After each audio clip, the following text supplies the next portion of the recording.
Well, we thought this would be a great way to kick off the year, having a chance to talk with our new mayor. For those of you in the room, most of you know me. I'm Kim Hansen. I'm president with the Bloomington Chamber, and it is wonderful to see so many people. I think I see a lot of familiar faces and some new faces. I met Tim's neighbor here, and he was brave enough to sit in the front row, even though I said I might pick on him.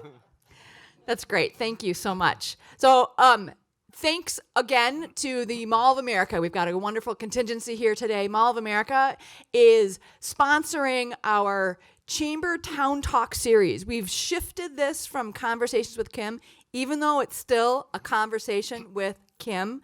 We wanted to rebrand it so that it is enterprise-wide through all of our chambers. It's going to be Chamber Town Talk. So the Mall of America is our presenting sponsor. Thank you so much. We are so appreciative, and I think 2020 sounds like it's going to be a great year for all of you. We can't wait to hear what's coming. So stay tuned. We have another sponsor that came on board as an event sponsor also this year for our event series, Centerpoint Energy. I'd like to give them some love as well. Thank you so much. What I do know is we've got quite a few board members here in the room. If you could please stand, Bloomington Chamber board members, please. Look at that. Thank you so much for being here and being so supportive of this organization and of our conversation. So there was a lot going on for this election. And the chamber, we weren't in a position to do any kind of endorsing, although I was very supportive of Councilmember Tim Busse. He has been on our board through the chamber for 8 years, I believe. And so it was something that was important to us, but of course we're just not an endorsing organization. I think a lot of our businesses, this was important to all of you. We're going to talk about this today, but the business community makes up 53% of the tax base here in Bloomington, which is extremely unique for a community this size. And so your voices are as important, sometimes more important, equally as important as all the residences here, even though they outnumber you in size of person. So we're just thrilled that we have this unique opportunity to have a mayor that has so much experience already and fresh new ideas. How many of you had a chance to come to the roast, Jean's going away roast? Good golly molly, that was fun. And how about how adaptable this guy is? How much fun this guy is? I'm hoping that he breaks out that comic routine. Maybe at some city council meetings. Jamie, does he have permission to do that once in a while? Oh, darn it! I do want to recognize we've got our illustrious city planner here, Jamie Verburgi, is here, and that's wonderful to have him here kind of monitoring what I think you demoted him. He's a city manager now. City manager? What did I say? I haven't had enough coffee. City manager. He's really in charge. Much as we think we are, he's really in charge. So I just want to read Tim's bio, and then we're going to kick this off. So as you know, we'll do some questions. I have some things teed up. I'm going to let Tim go. He's got some great things to share with you, and then we want to do some Q&A, which will be nice to hear from all of you. And the Q&A, all of you, I want to keep this to business-related topics. Many of you are probably residents here in Bloomington, and you have issues about garbage or snow plowing, those kinds of things. You have plenty of other opportunities to do that at city council meetings. What we want to do is really focus on business issues with your questions, so be thinking about that as you're formulating them. So Tim Busse was sworn in as the 13th mayor of the city of Bloomington on January 2nd, 2020. The city's first new mayor in 2 decades. He was initially appointed to the Bloomington City Council in April of 2011. Think of how many things have changed in this city since then. And was reelected twice to serve 4-year terms as the council member at large. So talk about somebody who knows the whole city. This guy sure does. In each of his years on the council, Tim served on the Bloomington Chamber of Commerce Board of Directors. And for 5 of those years, he also chaired the Bloomington Chamber Gala. He plays regularly in the golf tournament, which I know he really looks forward to. Yeah, I hear some chuckles. Yeah. And And he also, he looks forward to it, but he regularly finishes dead last, so you know they're having a lot of fun out on the course. He serves, yeah. Oh, I know you guys have fun. He also serves locally on the Bloomington Port Authority and on the boards of Minnesota Valley chapter of the Isaac Walton League and Bloomington Heritage Days. And Tim is a longtime advocate for our cities. His first job out of graduate school was with the League of Minnesota Cities. And 25 years later, Tim had the honor of serving as the league's on the league's board of directors and past chair of the National League of Cities University Communities Council. That's a mouthful. Professionally, Tim is the executive director of Construct Tomorrow. I hope he has a chance to share some of what he's been doing at his new job with all of you.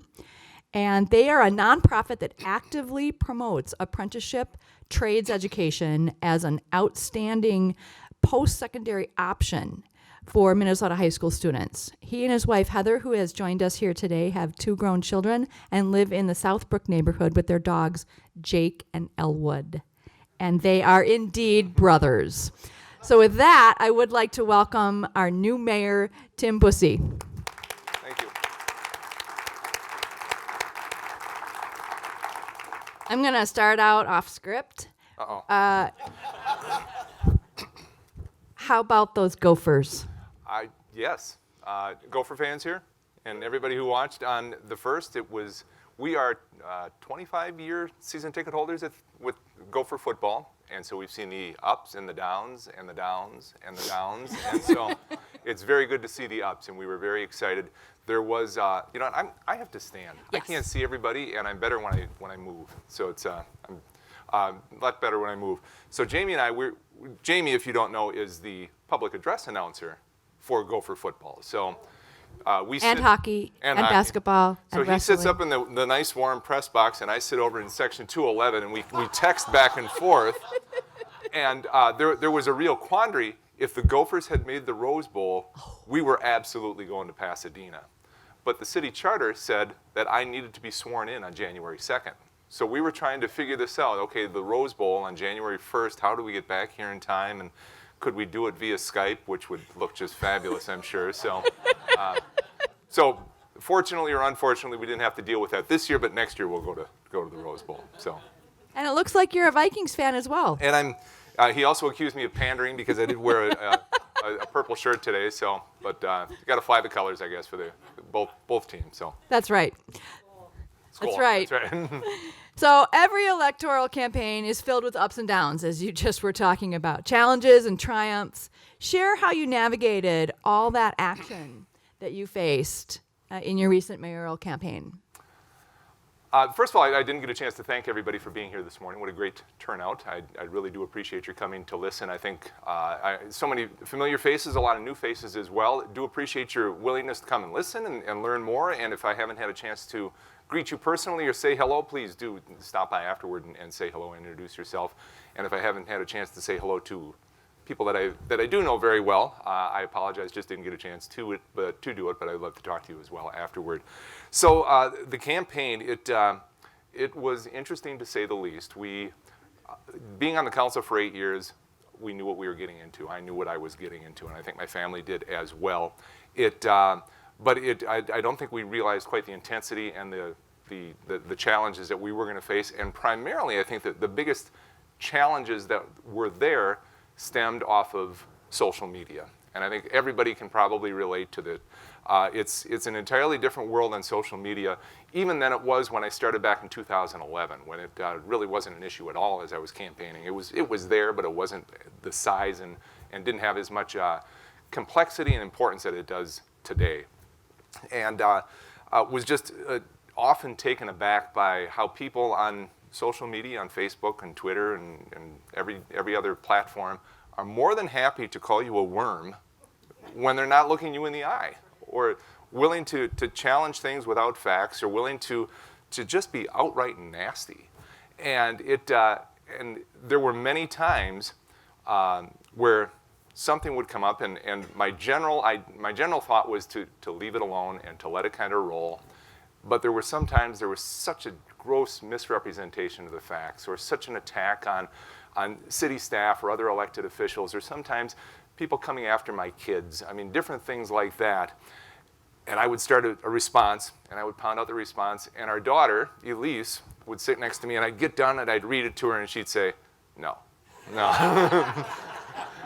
And so then I'd backspace, and we'd start again, and I'd write it again, and she'd say, no, you can't do that either. So we'd eventually get to a spot where we could, where I could respond and not get myself in trouble, or just simply not respond at all. And it got to the point, I think the last 2 months of the campaign, that I didn't even look at social media. I wouldn't even go on Facebook or Twitter, and couldn't even look, just because it put me in such a dour mood. Heather, my wife Heather, is sitting right here, can attest. She could tell when I had been on social media, because my mood just tanked. It would just go straight to the bottom. And the thing that always brought me back up, if I spent time on social media, I would go door knocking and actually talk to people and look them in the eye and listen to them and go back and forth. And it was an incredible difference and an incredible, almost a kind of a healing, or make me feel better about the state of the world and the state of Bloomington. That people, yes, those folks behind that keyboard, they're part of Bloomington, but they're not the part of Bloomington that I think are there to build up and to move Bloomington forward and be part of the conversation and be active in their community. But going door to door, I talked to those people and had a chance to meet those people. And so that was the biggest challenge. It was without question the biggest challenge was dealing with that. But it was also a benefit, because then it forced me to actually get out and talk to folks and look folks in the eye and interact personally with people.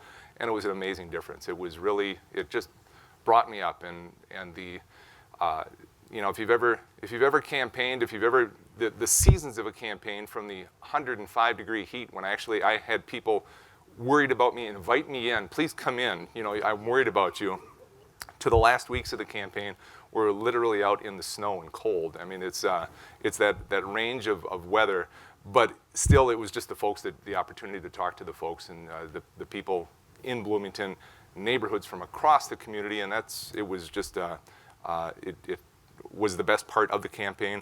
The social media was the worst part of the campaign. The door-to-door and talking to people were the best part. So. Thank you for that. I think it's a great reminder that there's a lot of clutter and just chatter out there. And as business people, it's really important for us to always think about maybe typing out that response and not sending it, taking the high road, and just always remaining professional. And I think you did a great job of doing that, not only as a business person here, but just as a candidate. Thank you. So, Thank you. So what secrets or advice did Gene share with you before he left? Secrets or advice that Gene is a neighbor. He lives like 10 doors down, and can always tell when somebody walks past his house because his dog barks, and we can hear him that far away. Secrets or advice? I don't know if it was anything specific that he said, but whether it's Gene or other folks. When I started up here in 2011, I was the new guy, and believe it or not, I was also the young guy on the council. And there were a lot of experienced and well-seasoned and really smart elected officials here in Bloomington, and they were all sitting next to me here on the council. And I don't know that any one of them, you know, pulled me aside and gave me advice, with the exception of Steve Peterson. You all know Steve Peterson, former council member. One of our first meetings, he pulled me aside and he said, "Here's the piece of advice I'll give you. Just don't screw it up." That makes perfect sense. I mean, things are going pretty well. But rather than specific advice or nuggets or secrets that they gave me, I just learned so much just by watching them, just by watching and learning. And I've done that throughout my career, tried to follow people in that way. But to watch these folks, to watch Gene and Amy Grady and Steve Peterson, and I mean, so many folks up there who were so good at what they did, and just watching and learning what they did. And in some cases, and we all do this, and everybody that we watch and kind of learn from, you learn what you want to emulate, and you learn what you want to avoid, things that you do want to do and that you don't want to do. And so I learned a lot from them. Then getting to know the other past elected officials here in Bloomington, so many folks, Coral Houle and Neil Peterson, and these folks who have built this community over the generation, 2 generations, and who have done an outstanding job basing what they do on what's best for Bloomington and on good government. Not on political ideology, not on their own little red wagon that they had to fix, not on a single issue.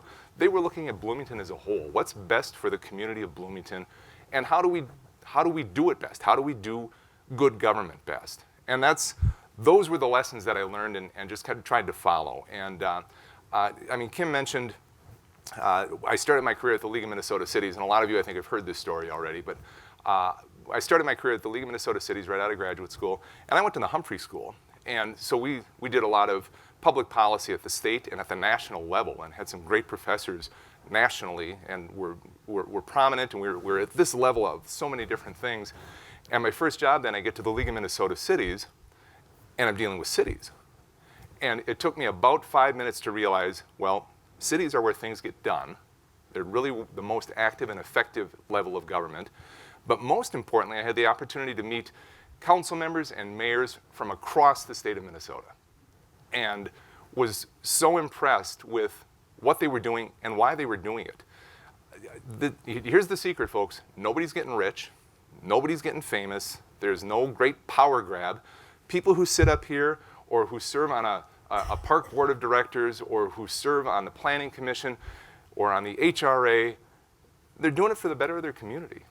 And that really impressed me. I was 23 years old and I had a chance to meet Lyle Hanks, who was the mayor of St. Louis Park, or Karen Anderson, the mayor of Minnetonka, or the folks from the Iron Range, who were as active and as passionate about their region of the world as anybody, but what it really came down to, what was best of their city. And that really made an impression on me. And again, the whole notion of, you know, the nuggets, the secret information, the secret sauce, how to do this right, it was just watching those folks and how they actually went about their business and did their work and did it very well, and why they were doing it made a huge impression on me. And that's really what I learned from Gene, from Amy, from Steve, from Vern, all those folks ahead of me. Those were the things that I learned, and those are the things that I hope to take forward about how to do the job well and do it for the best of Bloomington and for the good government, and to see the things that, you know, maybe I don't want to do it that way. Maybe there are different ways that it can be done better. So, thank you for that. That was very thoughtful. Okay, what are the odds that Gene was watching the city council meeting on Monday, the first one that he missed? What do you? As I sat here, that was on my mind as well, that he was probably watching. So I want to give you a chance to. Hold on, let me just add one thing there. Please. So we go on a intercity leadership visit, a trip every year with the chambers, with the Minneapolis and the St. Paul and the Bloomington chambers every year. And a couple of years ago, we were in Nashville. And it's a big group that goes, and it's a great connection, and it's a great way to make those connections among business and community and governmental and leaders. And Gene and I were there, and it was a Monday night, and we were literally in a bar on Broadway in Nashville. And if you've been to Nashville, there's more than one there, and it's there's a lot to do and a lot to go on. And I look over at the bar on the Monday night, and there was a council meeting that night, and there's Gene with his phone. Watching the council meeting. And I actually did walk up behind him and kind of slapped him on the back of the head. And I said, "What is the matter with you?" And he said, "Well, I just got to see this one thing."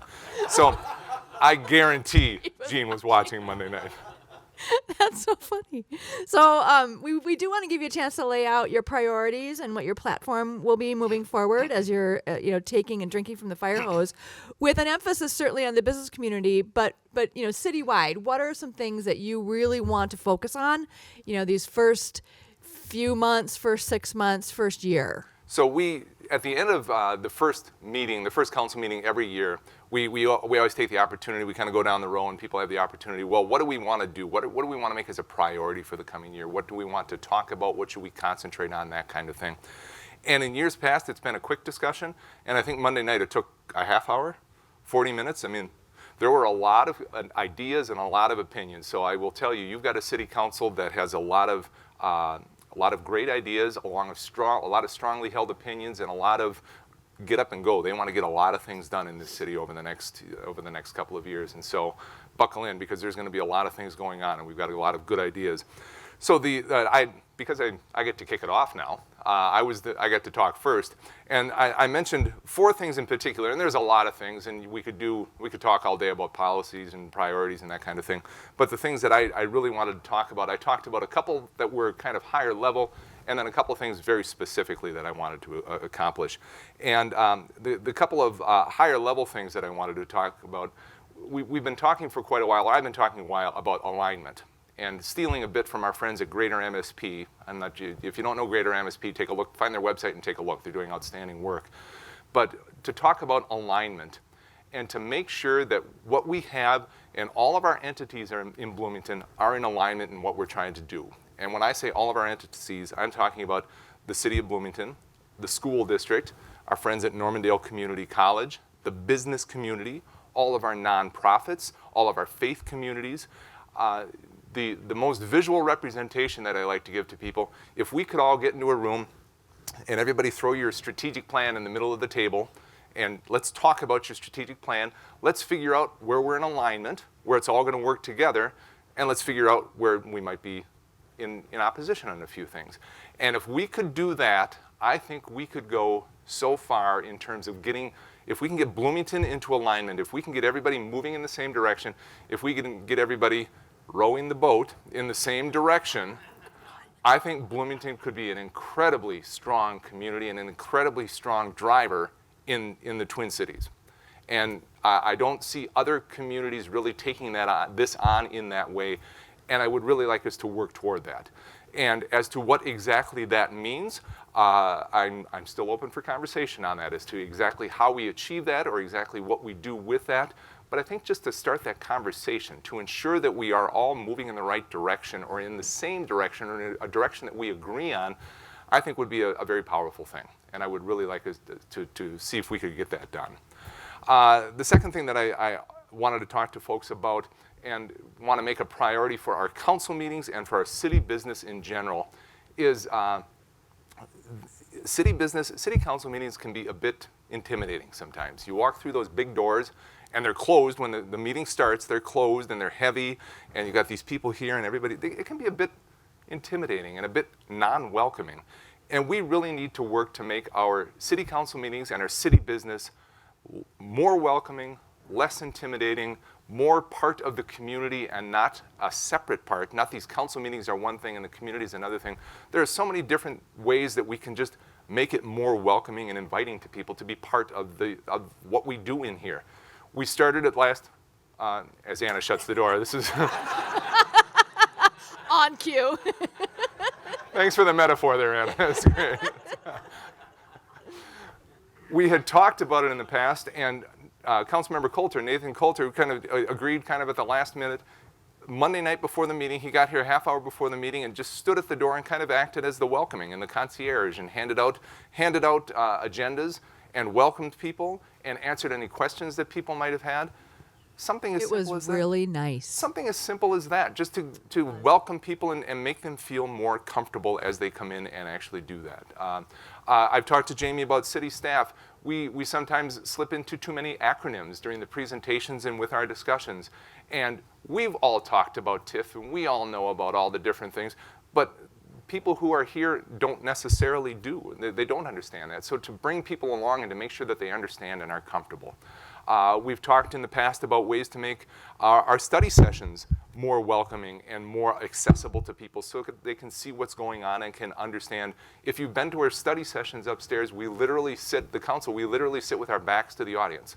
So instead of facing the audience, we sit with our backs to the audience, which is an odd way to do business in any business, I think. And so to try and make it more open and welcoming like that. And I'm open to other ideas and possibilities as well, because I really do think this is, as I said, people who come and talk at the dais here, they usually come because they're angry about something or something isn't going what they disagree with something. We don't often get people standing up here saying, you guys are doing a great job. So they've got something, and it can be intimidating to stand here in front of a bunch of stone-faced council members who are listening, and we need to change that. We need to make it more of a conversation rather than somebody talking in front of the Politburo here and just trying to be to be part of the community. And we really do need to think about ways to do that. Your suggestions are more than welcome, because we've got possibilities. I think we can open the doors literally and figuratively a little bit here around here, and I think it would be better for government in Minnesota. So those were kind of the two higher level things that I had, and then I had two very specific things that I talked about. I absolutely, we need to figure out the whole community center discussion here in Bloomington. And those of you who are Bloomington residents know what I'm talking about. We're 5 years into the Bloomington Community Center discussion. I said the other night, it's kind of like our New Year's resolution. Every year we say we're gonna, exercise and eat better and that kind of thing. And every year we're gonna figure out this community center thing. And for 5 years we haven't yet. We have stepped back from Valley View as a potential site for the community center. I'm kind of talking more about developing centers of community as opposed to a community center, for a variety of reasons. We had followed down the path in the past of a community center, much like they have done in Chaska or Chanhassen or Lakeville, where community centers are wonderful places with meeting rooms and indoor aquatics and workout rooms and gymnasiums and different pieces, all these different pieces that make up a big community center. They can do that in Chaska and Chanhassen and Lakeville because they've got a 40-acre site where they can drop something right in the middle and off and running with a community center. We don't have that here in Bloomington. So we need to look at things a little bit differently and consider things a little bit differently. And I've been trying to lead the charge in terms of centers of community as opposed to a community center. And what does that mean? And I've got no definite answer on that as well, but some ideas about how we can build centers of community. You think about, Kim mentioned my dogs. I walk my dogs through the neighborhood. A dog park can be a center of community. Everybody knows. If there's a dog park, if people are walking the dogs, they know the names of the dogs probably better than the person actually walking the dog. But it can become a center of community. So we have our centers already. The Mall of America, if you get there before store opening at the Mall of America, that is a center of community. There are hundreds of people who are out there walking. And I think Starbucks and the other coffee shops open early, before 10 o'clock, to accommodate the number of people who actually get there before opening and do how long is the loop? Is it like 2 miles or something? 1.1 mile per level. 1.1 mile loop, and they're out there and they walk, and then they'll stop and they'll have a cup of coffee and they'll talk to the people who are there regularly. They're all regulars and they're all there. And so that's certainly a center of community. The Bloomington Ice Garden, Valley View, Dred Scott Fields. We have centers of community. How do we continue to build on those centers of communities? How do we develop other centers of community?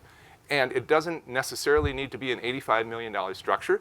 I think there will be some sort of building or structures or something involved along those lines, but I don't know exactly what that is yet. And we need to have that community conversation moving away, in my mind, from this one central location with a large building.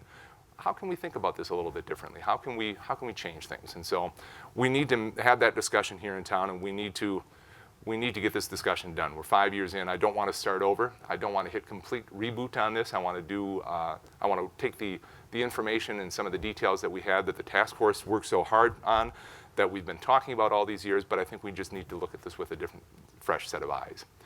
And then the final thing that I want to do, and boy, did this blow up online when I brought this one up on Monday night. Did you see that? So the number one thing that I heard when I was out door knocking this summer and talking to so many different people, and this was east side, west side, every neighborhood that I was in, people brought up that drivers drive too fast in Bloomington. And we need to slow drivers down in Bloomington. And they brought it up as a neighborhood issue, as a safety issue, as a quality of life issue. And again, everybody brought this up. And during the last legislative session, our state representative, Steve Elkins, authored the legislation and worked through the legislation that's now law, that cities have the opportunity and the ability to lower speed limits on city streets to 25 miles an hour. And I would like to do that on every city street in the city of Bloomington. Lower the speed limit to 25 miles an hour. The tricky part is in Bloomington, we have a lot of county roads. Old Shakopee Road, France, Penn. I mean, we have a lot of county roads as well. We're not allowed to lower those speed limits. So I want to lower the speed limits on our city streets. I want to really up enforcement on those county roads so people don't use them as their personal freeways as they come tearing through Bloomington. And I just want to work through with an education standpoint with people, just so they understand a little bit better. I mean, some of the comments seeing online already, they're thinking, well, yeah, it's just another cash grab. I think Bloomington gets about $10 per ticket that's written. Very little. I mean, it's not a financial incentive for the city of Bloomington. It's a matter of slowing people down. It's a safety issue. And would like to see that. And again, the discussion has already started, and this will be, I think, a discussion, a community-wide discussion that will be interesting. But I think it's one worth having because, again, if I take to heart the folks that I actually talked to at the doors, and I mean, I would always ask people, well, what? I mean, you have. When I would knock on doors, we'd do the spiel, and I'd do the whole thing. And the last thing I would end with was, you got a guy running for mayor standing on your front step on a Tuesday afternoon. What would you say to them? And so many people said, we just need to slow people down. We need to slow the traffic down. I mean, that says a lot. If you get one shot, you can talk to somebody, and that's the one thing you bring up or the first thing you bring up, that says a lot. And so we're going to have that discussion. We'll see how far it goes. And I think it's an interesting one and one that we definitely need to have. Wow, thank you for that. That was very succinct. And I think number 4, Anna Stinson, you might want to pay attention to that speed limit. Whoa! She's not from here, so it doesn't matter, right? So, okay, I want to final question for me. So get thinking about your questions, everyone. So it's no secret, as we talked about, that the local business community really does make up a great portion of the tax base, the land use, our community involvement. And so, talk to us about how businesses can be further involved with our elected officials. And I want to tee it up with a specific policy issue that may or may not come up, but I want to know how we as businesses can be involved in the discussions at the table, how the chamber can be involved in perhaps the 15 an hour and the sick and safe policies that may be coming and knocking on our door soon. Many other cities have dealt with this. Each one of them has dealt with it differently. They've had different constituents at the table.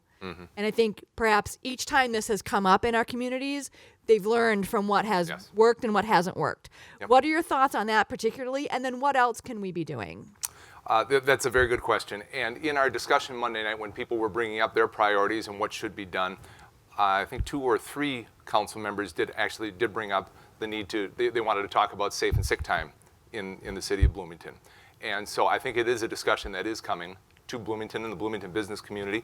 And you're exactly right. It needs to be a full community conversation. I think there is no one size fits all. I don't think there is a plug and play here. This needs to be a community-wide discussion, and it needs to involve the chamber. It needs to involve the business community.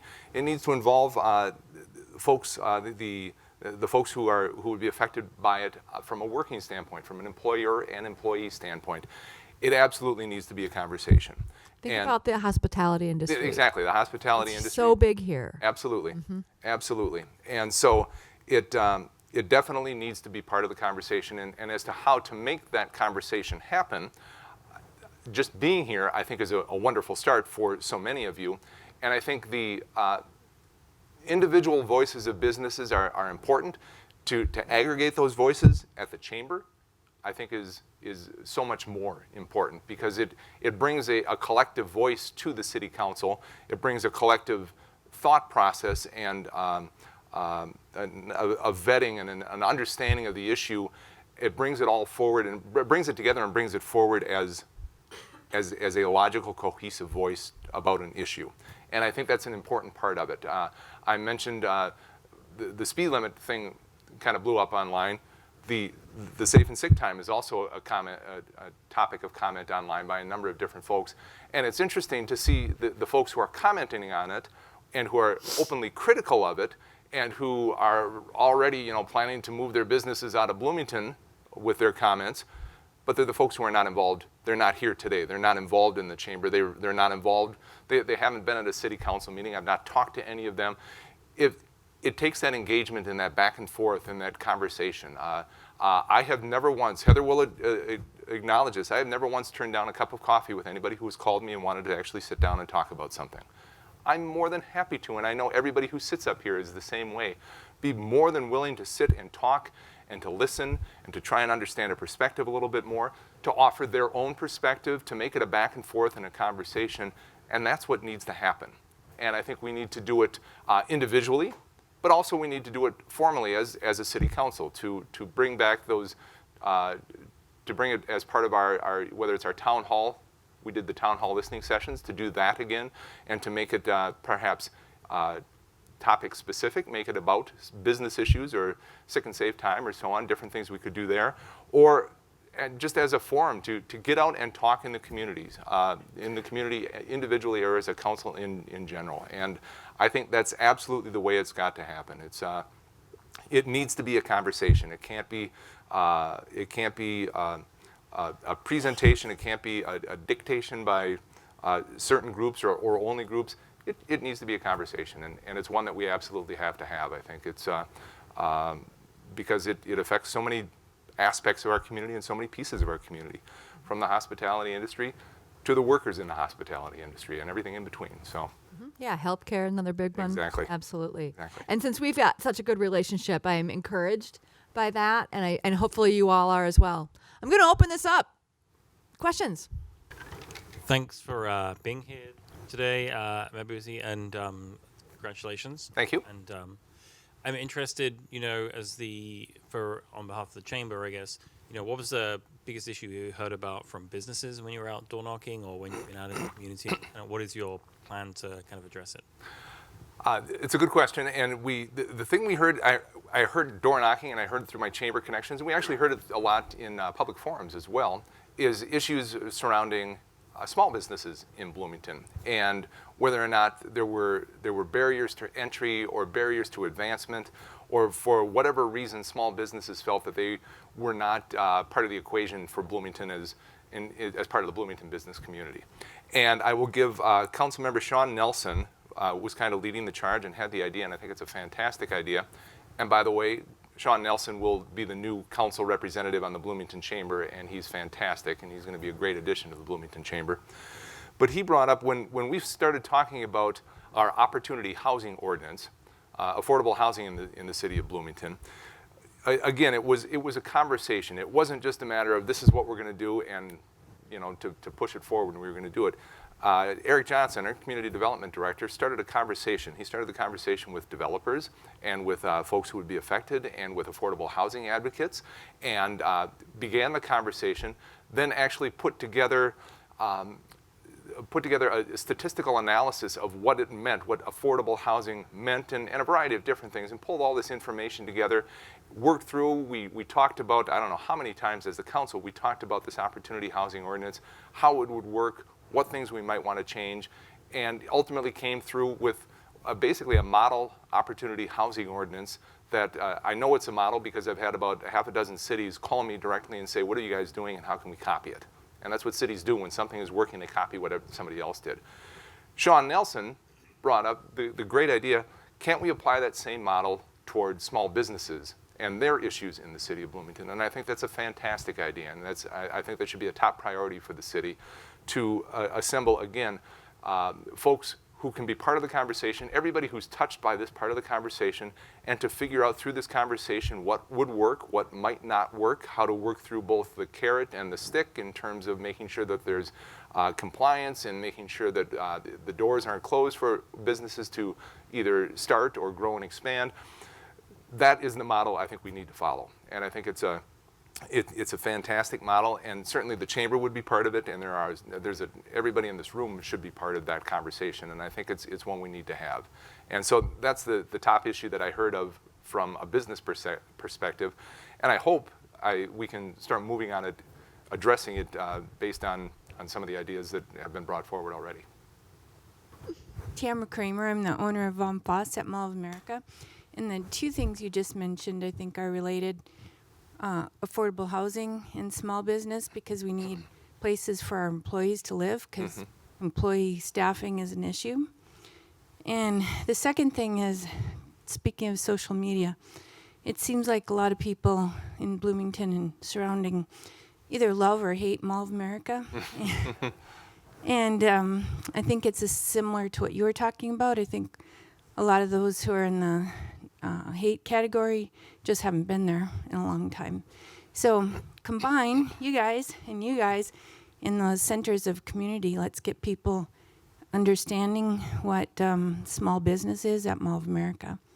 I agree. On both of your points, I agree with completely. Opportunity housing, affordable housing continues to be an issue. It's not an issue, and Bloomington has worked hard on that over the past couple of years and has made some significant strides in terms of opportunities and in terms of renter protection and a lot of different pieces of the puzzle.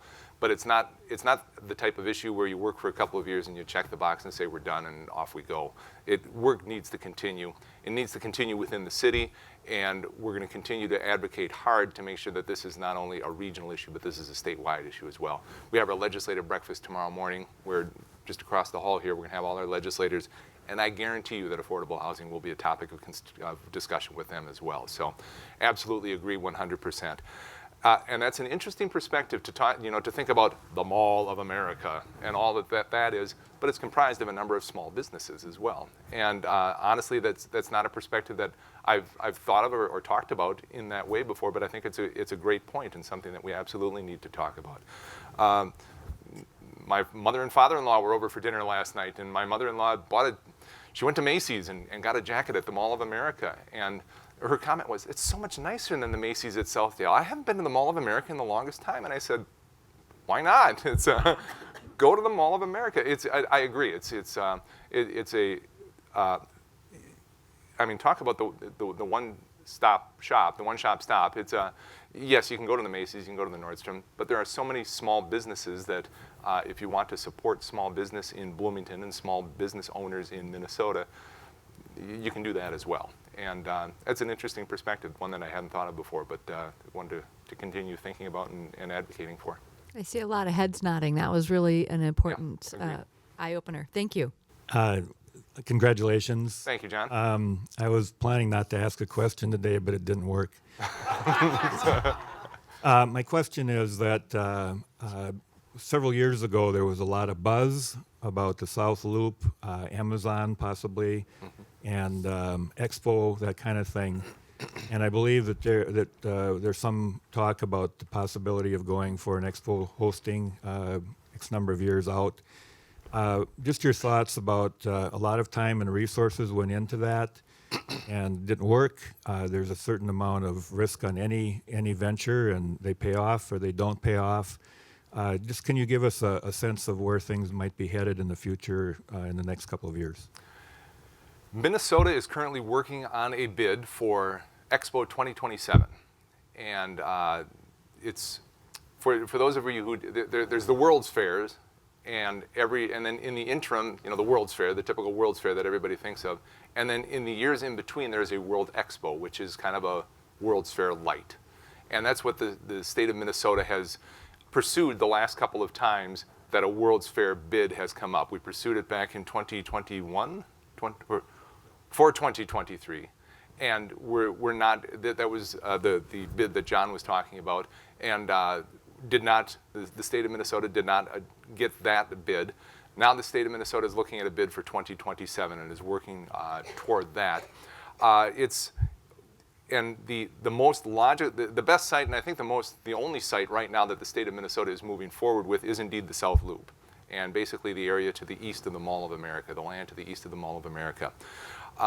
From a Bloomington standpoint, it would be a fantastic economic development opportunity. It would bring in millions of visitors, a lot of development. It would be international exposure to the area. It would help us develop some of the infrastructure in the area. But it's also, as John said, there's risk involved, and there's time and there's investment, and there's a lot of pieces that have to fall into place for this. We have made it clear, I have made it clear, that if the state moves forward with this, it is going to be a state of Minnesota and a United States of America bid. This is not a Bloomington, Minnesota bid for Expo 2027.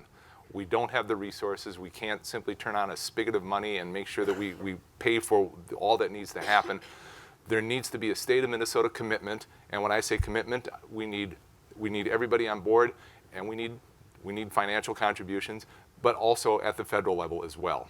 And at the state level, I think there's at least nodding agreement that this would be a good thing, and they like the idea. Mark Ritchie, former Secretary of State, has been driving this for a number of years. There's now, I think, a formal organization that is, at least in the development stages, to actually take this on and take this forward as a state of Minnesota bid.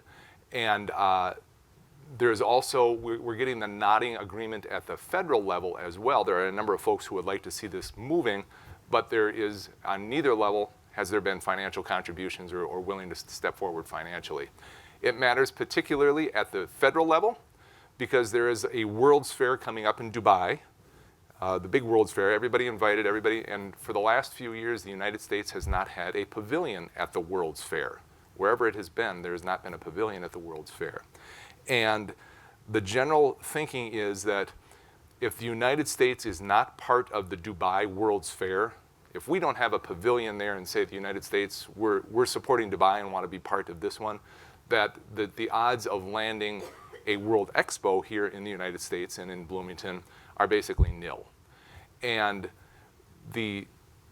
so a pavilion would need to be built in Dubai. Right now, there is no money for a pavilion. There's no consensus on doing that, and there's no plans to move forward. And I think the deadline that we had set or that we had been talking about was that this all needed to be in place by December or even earlier, and it's kind of come and gone. And there's been no commitment at the federal level. And by commitment, I mean it's going to cost about $50 million to build a pavilion, and there's no indication that that's going to happen right now. It still continues to move forward, and there's still optimism, and it still is in the system and is a possibility. In my mind, it's becoming less and less likely as we progress on, less and less likely that the United States will be in Dubai. And if we're not in Dubai, I don't know that it really makes any sense for Minnesota to move forward on a bid here because, I mean, think about if you're the World's Fair people, the Bureau of International Exposition, why would you look at Minnesota? Why all of a sudden the United States wants to play but had no interest in being part of the Dubai World's Fair?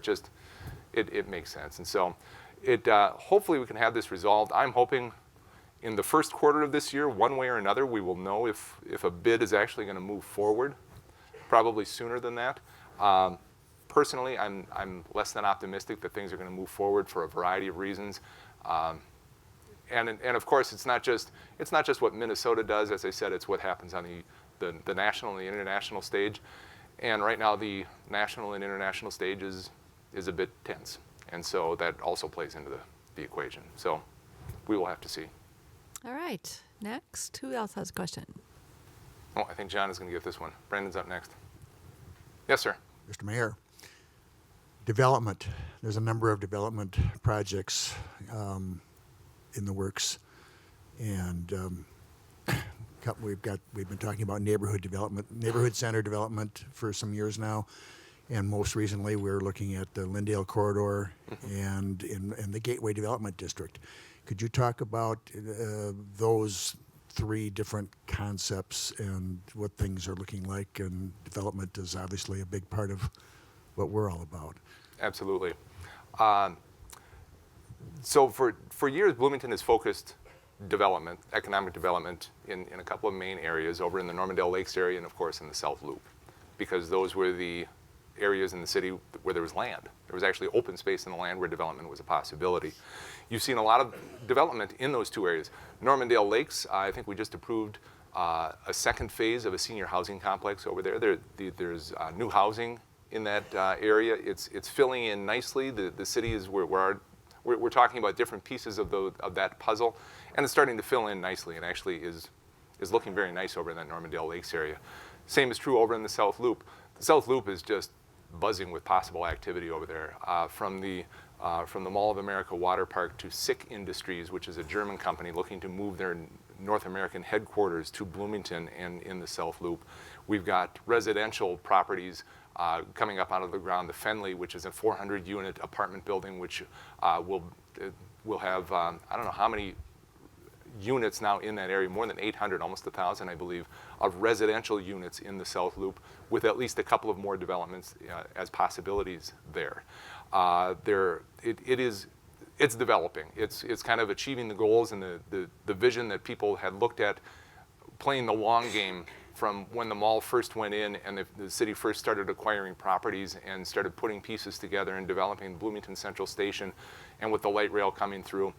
Still lots of possibilities. There's a lot going on over in the South Loop, And I think continues to be plenty of possibilities in South Loop. And if you talk to Shane Rudling, our Port Authority Director, I know he gets calls weekly, if not daily, about different possibilities over there and different things that may or may not happen. So I'm very confident with those two areas in terms of development and how those will develop in the future and benefit Bloomington. But once those are filled, then we are literally at a point where Bloomington will have no more developable land, and then we need to look at focused redevelopment. And it's a different way of looking at it, but I think cities, especially of Bloomington's vintage, need to start looking at if we want to continue development, we have to look for ways that we can redevelopment wisely, thoughtfully, and almost surgically, because there's not a wide open swath that we can simply take on and foster development. A good example in the Lyndale corridor, and that's where the discussions about the East Gateway, the Gateway Development District, and along the Lyndale corridor, that's where those discussions grew, because there are opportunities, and focusing specifically on Lyndale Avenue, there are opportunities there for redevelopment, surgical and specific and focused redevelopment. A great example, right across from Toro. Imagine where Toro is, right across Lyndale Avenue. There city-owned right-of-way, and it's not the 4-foot swaths. It's actually city blocks or city parcels, buildable parcels. And back in the fall, the city led an RFP looking for development of that area, looking for housing, higher density housing, attractive housing that would fit into the affordable or the opportunity level of housing, and that would be a decent gateway for the city, because Lyndale is an important gateway as you come across 494 into the city of Bloomington. We just reviewed on Monday night a development. After the RFP was let and responses came back, a very interesting development possibility there, which includes, I think, 21 single-family homes in 7 different tri-home development areas, and they're fully sustainable. I can fill you in on all the details, but it's an interesting way of looking at it, and a lot of work to be done on it to get to where we're comfortable with it. But it's an interesting first step in terms of how to do specific focused redevelopment. We need to continue to do that up and down Lyndale Avenue. There are underutilized properties on Lyndale Avenue. There are areas, properties that have probably seen their better days, and if our community development folks are able to assemble at least the rights or the opportunities to redevelop that area, they will take that opportunity and try and find and work with possible development along that stretch that otherwise wouldn't be available if not for the city working to try and accommodate and to put all those pieces together, the different pieces into place. It's true throughout on the east side. That's why the Gateway Redevelopment District, that's why we established that, to try and work, trying to utilize and put to work some of our existing assets over there, whether they're parks or the schools or the public transit or the different things that would make an area attractive to redevelopment. And if we're able to focus that, and we were able to focus the discussion on there and focus the work on there, and in addition to that, because we defined the area, we're able to apply for a HUD grant to try and make money then available for folks to actually do redevelopment as well. So it's development, redevelopment, focused redevelopment. They're all things that we need to look at, because, as I said, once we're done in the South Loop, then we have to look at ways to redevelopment as opposed to develop certain areas in Bloomington. Okay, one more question. Brandon had one. I'm Brendan Bain. Again, I'm the Vice President of Development at Northwestern Health Sciences University, and a fellow Humphrey Institute alumnus. So congratulations on that. I'm glad one of us made good at least. But I speak with our admissions people quite a bit, and we have alumni from our school from all 50 states and 20 countries.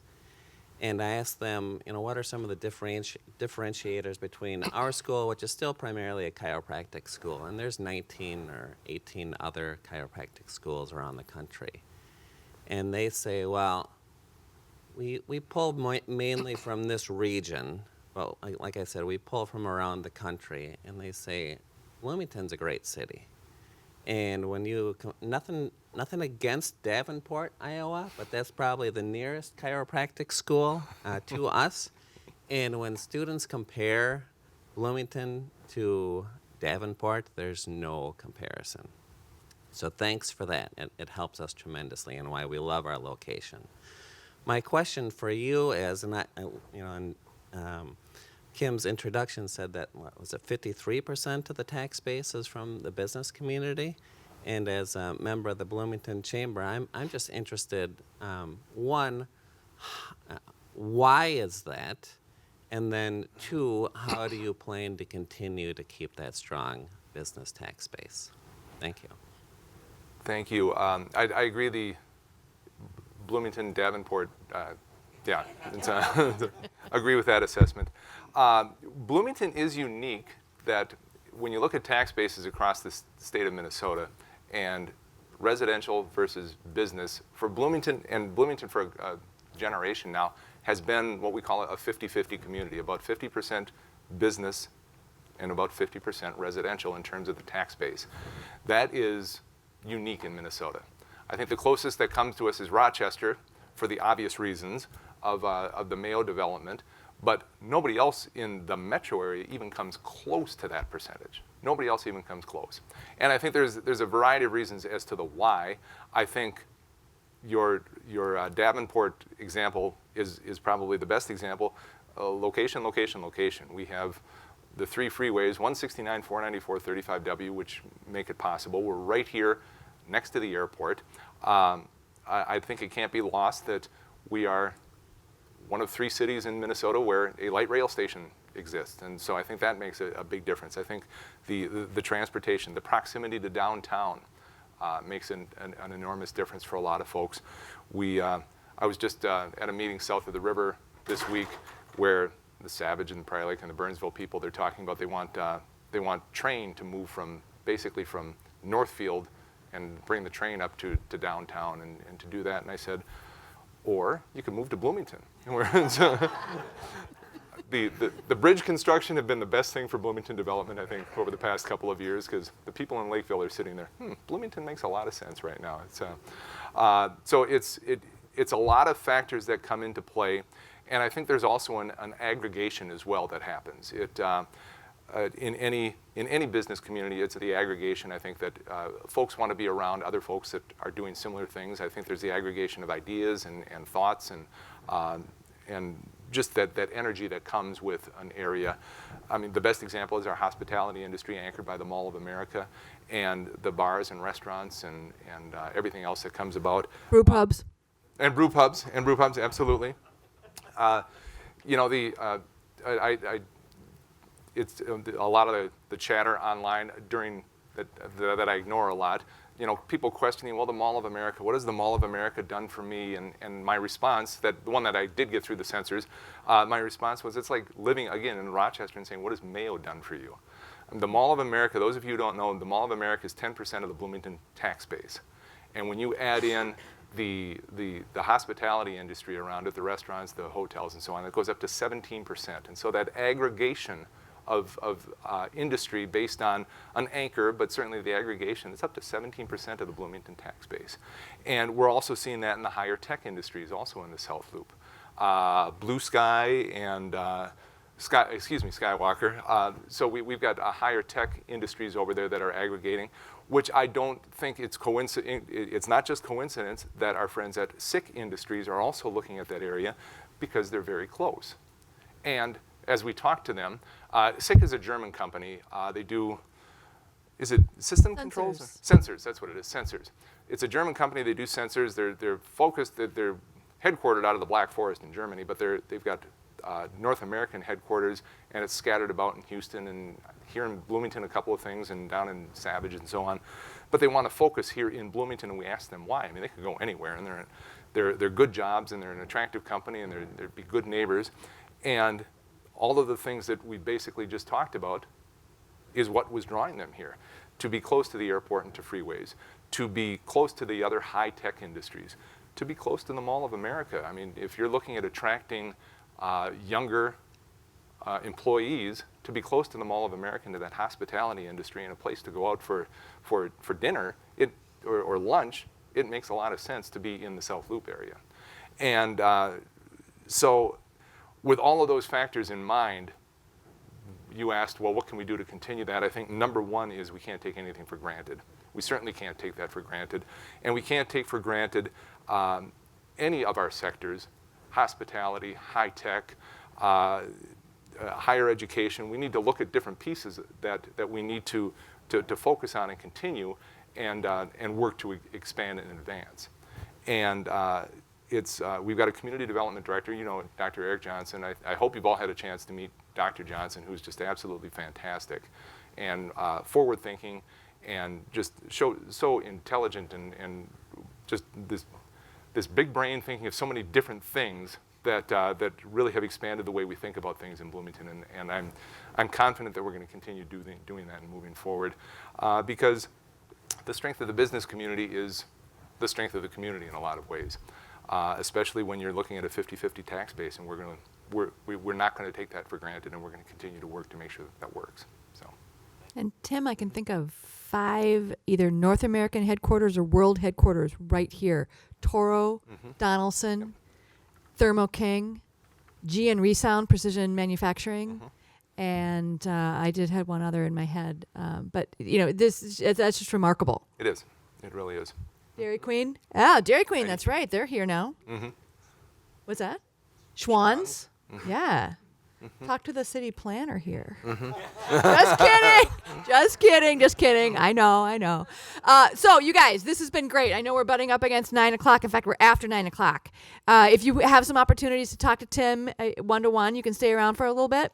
One thing we didn't get a chance to do is talk about your new job at Construct Tomorrow, workforce development in the trades, opportunities for high school students to go into the trades and construction industry. That's right. Tim is heading up this organization called Construct Tomorrow, and this is something that we'll just have to have another conversation about as you get more and more into your job. But you guys have been great. Thank you again to the Mall of America. Thank you again to CenterPoint Energy. Rock on 2020.